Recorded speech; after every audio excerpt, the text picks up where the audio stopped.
How about this one? A new play says we need to look at the darkest days of America's past in order to understand the present. It's centered on President Abraham Lincoln's assassin, and it's called John Wilkes Booth, One Night Only.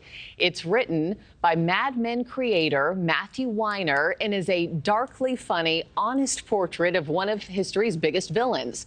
The play shows not only what led to Lincoln's assassination, but also how history repeats itself and what we're still learning to this day from the event more than 160 years later.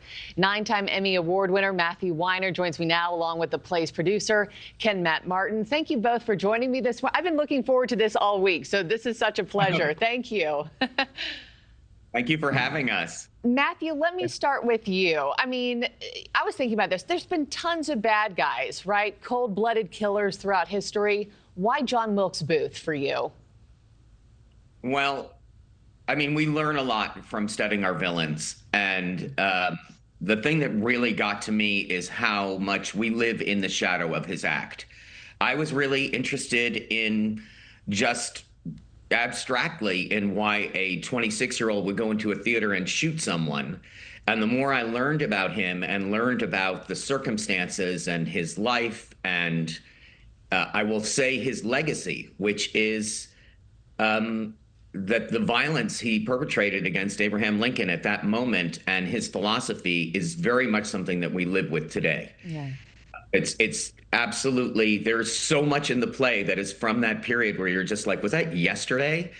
I mean, it's kind of that, I mean, it's extremely relevant. Yeah, well, and I know you've said before that we spend way too much time focusing on our heroes, not enough time focusing on the villains.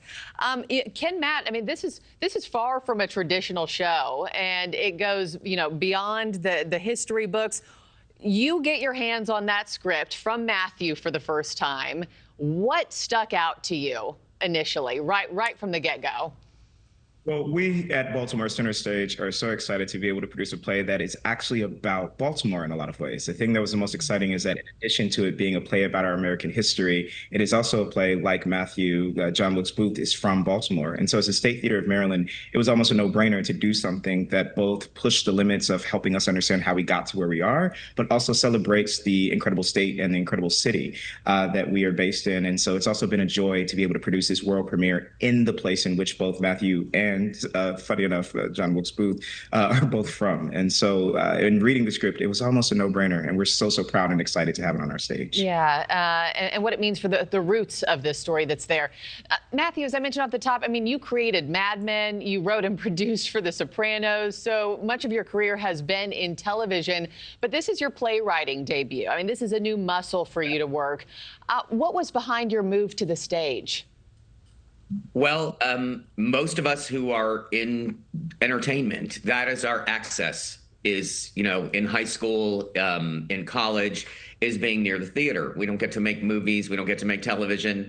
Maybe you can do things on your phone now. So first of all, I love the theater. Second of all, this story is about an actor whose father was one of the most famous actors of his time, whose brother was definitely the most respected and famous actor of his time. He is an actor, and the thing that he did that he's known for was in a theater. Mm-hmm. And in addition to the fact that I am consistently feeling like part of what technology has brought to us is an incredible separation, and this going to the theater and sitting shoulder to shoulder with people, and there's no AI, it is a real experience, and you had to be there. And to have the immediacy of that and have almost like, I mean, there's still a magic show aspect to it, which is that there is entertainment in there that is sort of, playing with your perceptions of things. But I think that to get into a drama that is really this human interaction, that's what attracted me to it. And I've always been, interested in the theater. It's where my imagination really got into entertainment. It's the perfect way to describe it when I think about when I've gone to plays, a magic show. That's it. It's also a very intimate experience, too. Thank you for watching. Subscribe below and download our NewsNation app right now on your phone, and you will get fact-based, unbiased news for all Americans.